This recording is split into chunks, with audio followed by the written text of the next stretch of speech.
your honesty either way. Thank you for those that are staying. This is thanks very much for welcoming me, my first time in Bulgaria as well. The title of this is unusually negative for me, mildly negative, but I hope the content of this talk is going to be much more optimistic. And the inspiration for that title was a wonderful essay written by Bill Gates back in 1996, just at the point that the internet was obviously starting to become a major thing. He wrote this wonderful essay that had a very, for me, very prescient quote, which was relevant to the talk that I'm giving today. And it was this: one of the exciting things about the internet is that anyone with a PC and a modem can publish whatever content they can create. In a sense, the internet is the multimedia equivalent of the photocopier. It allows material to be duplicated at low cost, no matter the size of the audience. And he was obviously, as we all know, very right about that. The ease at which we all as individuals can create, but the ways in which brands can create is fundamentally transformed. I was listening to a talk just a short while ago by the CMO of Coca-Cola USA, who was lamenting the fact that only a few years ago his job was, and he was underestimating slightly, but was to approve 4 pieces of content a year, 4 film pieces, and now that it's something akin to 4,000. So it's dramatically shifting the volume of stuff that we have to produce because the opportunity is there to do so. But I think the most interesting thing for me about the quote is this kind of analogy of a photocopier, or this word of duplication, because it's also true, that with volume, with insane amounts of volume, becomes a high level of duplication. And the problem with any form of duplication, like a photocopier, is that the duplicates are never as good as the original. And a great example for me, this is my favourite Tumblr, which is called Conspiracy. Check it out for yourselves. It basically just gathers thousands of Instagram feeds that do exactly the same thing. People copying each other, showing lattes from the same aerial view, showing arranged fruit and arranged flowers, and of course the obligatory copy of Kinfolk magazine neatly arranged on their Instagram feed. And they're all done in exactly the same washed out style. Everybody's kind of formulating around that original style. And you see it in loads of places. If you just look at YouTube influencers, the way that they all talk to camera in the same way, they edit their content in exactly the same way. There's a vast amount of duplication, and it's really true in the industry that I'm in the advertising industry. Everybody is looking at everybody else and copying. There's a copycat behaviour. And the other thing for us as advertisers is that we have this Oreo problem, which takes us one on from the duplication thing. And I don't know if you're aware of this, I'm sure most of you are aware of this campaign. This was 3 years ago. Oreo did a campaign around the Super Bowl. In fact, I say a campaign, they did a tweet at the Super Bowl when the lights went out. And it was very, very well received. For consumers, I think it was received well at that moment. But obviously, thousands, millions of tweets then happened thereafter on that single day, and then they moved on. For us in the marketing community, we still often are referring to Oreo. And it's referred to in a number of ways, but I think the most important way is that the way that tweet was delivered is a way of kind of organising now. Creating war rooms around events, creating cultural calendars to try and pick people off, to pick off consumers and attack them at a moment of weakness as a way of content generation. And it's hugely resourceful. But the other problem with it is it can be quite disastrous when it goes wrong.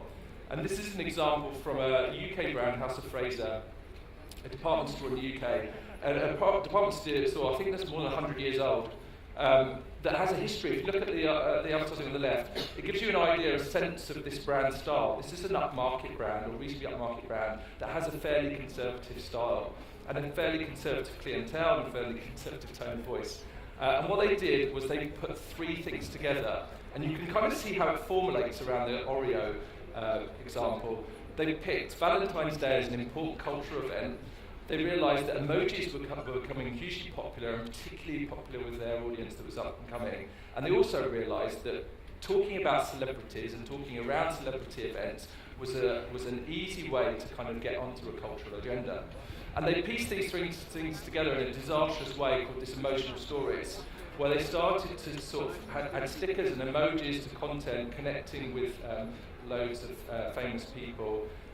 Their audience, their community, thought that they'd been hacked, It was entirely off-brand and sort of descended through the day into this tweet that's at the bottom there with something's going terribly wrong with what we're doing. It was an absolute disaster, and I can kind of see how they got there, because the methods that were put in place in a way that was going to at some point cause disaster for them or anybody else that followed that way. And my point is not to say don't do tactical content. Tactical content can be wonderful, and this example is a few years old, but it sort of sprung to my mind as I was putting that other more current example in. This was something Wildlife Foundation put together called The Last Selfie. And it's great because it did put three things together here. Their story, which was the fact that so many of these animals are on the extinction list. It put together a cultural insight, which was the dominance and importance of selfies to the audience that they were trying to talk to. And the third, wonderfully tactical thing, was that they used the platform Snapchat, and this was a couple of years ago, and understood the value of using the device of the channel, which was disposable content. So they created this Last Selfie campaign, engaged a huge amount of traction around a cultural story. And I think that's the difference. Like, they started with themselves, they started with the story, and from that story they were able to expand it into something that would galvanise their audience. So to optimism. So from this point on, I'll talk more optimistically about how I think good content can be created. And I'll start with our name, because some of you may not know who we are. We're a global advertising agency. We're global. We only have 3 offices. We have one in Amsterdam, where I'm from, one in New York, and one in Los Angeles. People often think that our name comes from the Los Angeles weather, which is always 72 and sunny. It is always 72 and sunny, but as you can see by this picture, that's a picture of Amsterdam. It's not always 72 and sunny. So we have a lot of rain in Amsterdam, but the name is actually a kind of message of positivity and optimism. For us, it's like remaining optimistic, and I think that's a kind of backdrop to the type of content and the type of advertising that we like to make. And then there's just a couple of beliefs that I think are really, really important. For us, the idea of moving culture is much, much more important and powerful than just replicating culture. To that point about duplication, you have to shift things on in your community and in your audience. And this was something that we did for Benetton a few years ago. It doesn't need to be this provocative. Benetton's history, Benetton's relationship with its audience has always been provocative. Their story was one about intolerance. It needed something that was edgy to move it on. But my point is not to be edgy, it's just to push culture a little bit, to move it to the next point on. And in this case, we were nearly sued by the Vatican, so I wouldn't recommend that in every case. But it's not a statement about creative indulgence either. It's not saying it's something that just makes my job interesting. Moving culture actually has an impact on the brand and how the brand is perceived, and that ultimately comes to commercial gain. So moving culture moves brand, moves business, and the example in the background here is one of Axe, a brand that we've been working with globally starting this year. I'm going to use it as a case study shortly, but I think it's a demonstration where we can show clearly how you can start by moving culture and get to real commercial results from that content.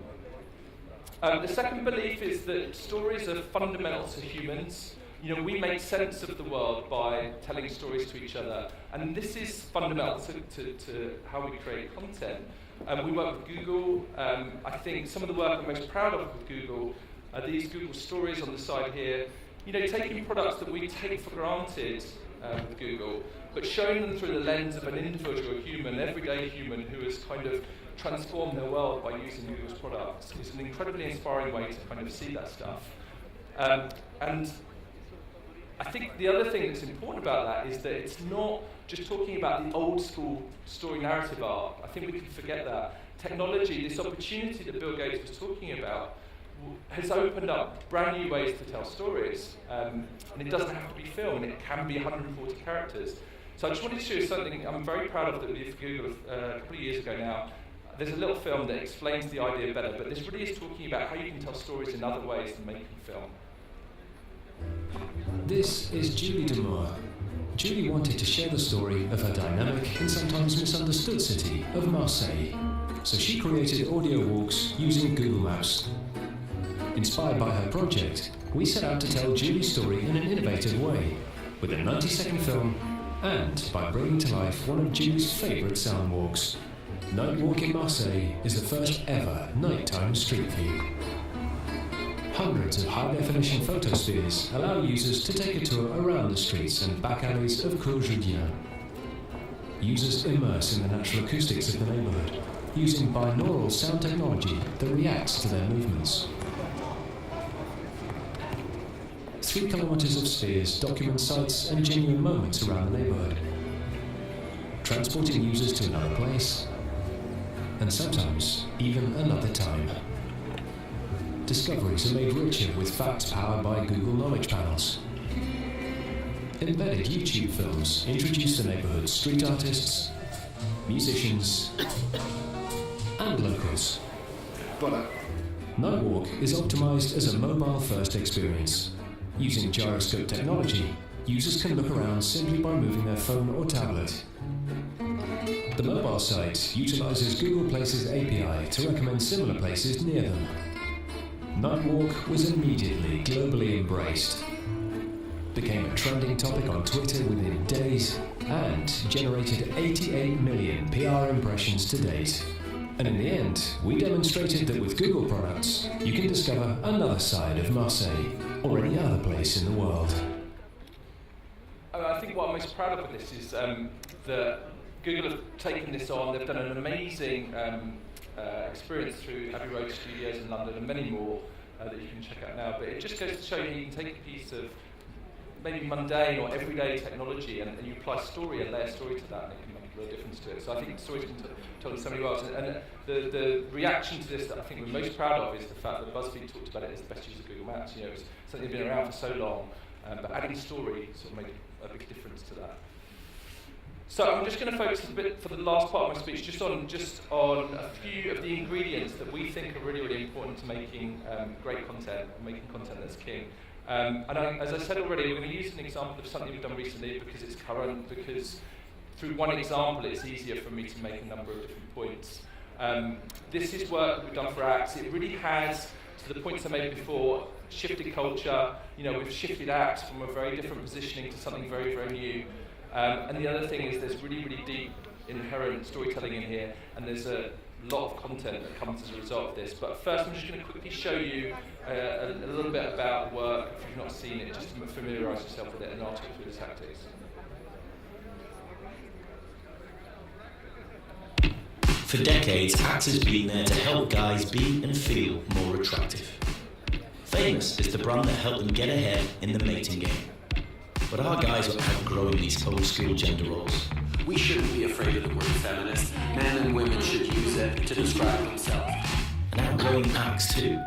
Not to mention women, who Axe became the opposite of attractive. Latest ad is doing the exact opposite and has feminist groups all riled up. Today, attraction is a game of equals. Connection is way more important than conquest. Masculinity is whatever you want it to be. And what makes a guy sexy is not in the can, it's in him. Time to reinvent Axe. Not just with a new grooming range, but with a new voice in culture. And liberate men to be the most attractive men they can be. Themselves. Come on, a six-pack? Who needs a six-pack when you got the nose? We then invited guys to find their magic on the streets and on Google. When guys search for advice on grooming, we are there with an Instagram. Yes, that's a girl teaching guys how to do a mohawk. We partnered with model and activist Sean Ross to launch the new fragrances and used the most testosterone-infused event on the globe to discuss masculinity. The male grooming company Axe will be airing this ad, sharing its new point of view on masculinity. The campaign opened a huge debate on gender and attraction. And for the first time ever, women led the conversation, clicking, sharing, commenting, and watching an Axe film more than men, shifting the conversation and the perception of the brand in culture, repositioning Axe from body spray to male grooming, from a teen brand to the voice of a new generation of young men.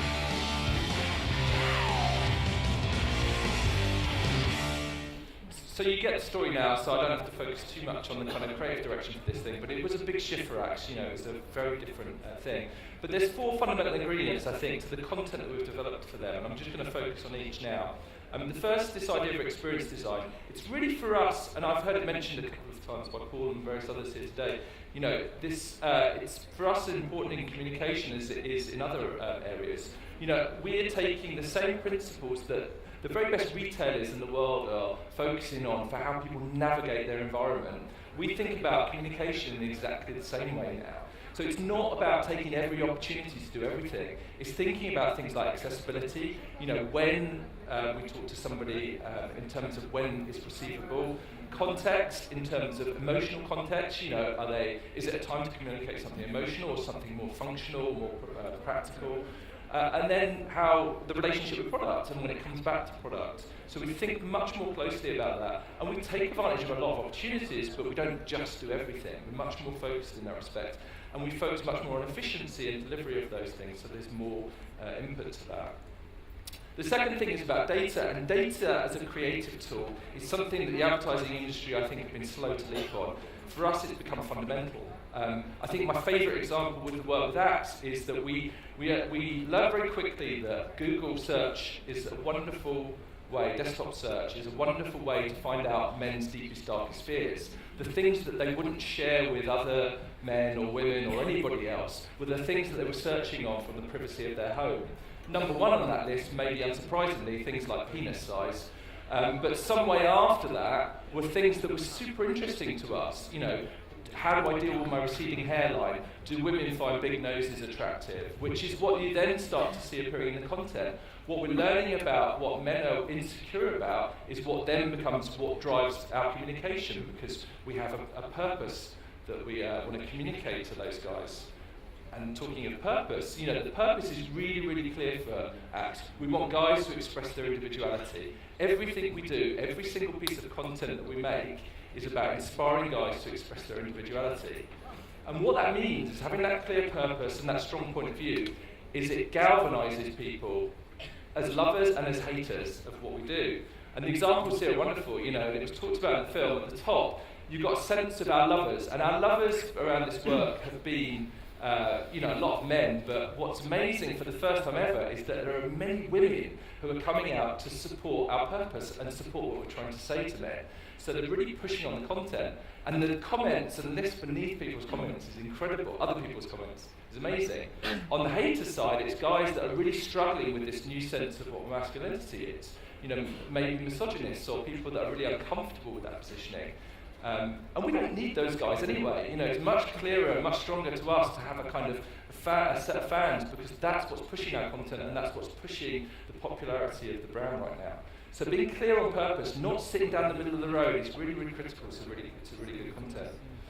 And then contribution, and normally I would wind these two things together, but I think once you've decided and defined your purpose clearly, once you've got a smart kind of grip on the data and how and what you need and your audience and what you need to say to them, and you've got a sense of your experience design, then contribution part becomes really, really simple.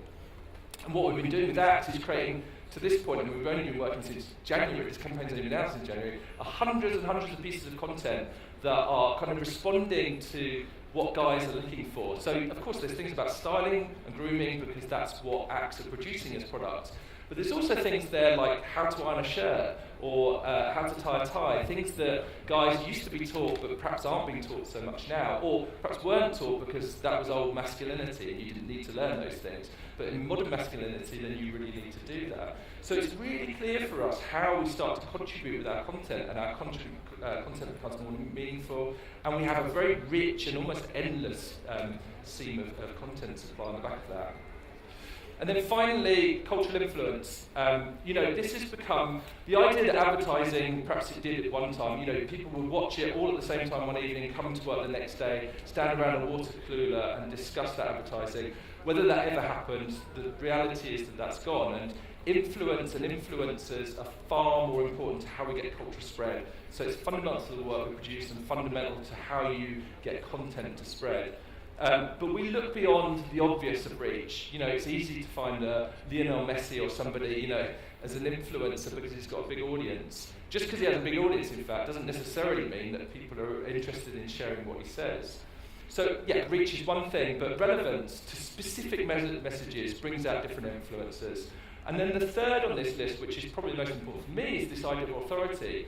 So somebody like Sean Ross, who's the guy here, doesn't have a very big following, but is incredibly influential in the people that he talks to. So from one person, even to 15, he has a huge influence on those 15, and those 15 have a knock-on influence to a bigger audience, and that's how social spread starts to happen. So it's been really clear about having a deeper, richer list of influencers who can then co-create with you as well, by the way, because they tend to be much more hooked into what you're doing. And results are early, so I haven't got time to go. Nobody wants to see deep, dark results anyway, but I think it's been super positive. The reaction in terms of kind of positivity has been huge, but I think that we're obviously very proud that the shampoo sales and deodorant sales are going up for Axe. So that's it. I am not hiring, but we are having a creative residency at 72 and Sunny. First time in Europe. We've been doing this in LA for some time now. We are 25 nationalities in Amsterdam already, so it's a big global hub. We have no Bulgarians, so I would be delighted if somebody were to, and one of the reasons I'm here is to get somebody from Bulgaria to come back and join us. So it starts in September. If somebody's looking to get into that creative environment, it's a short residency, but it could lead to big things. And that's it. Thanks very much.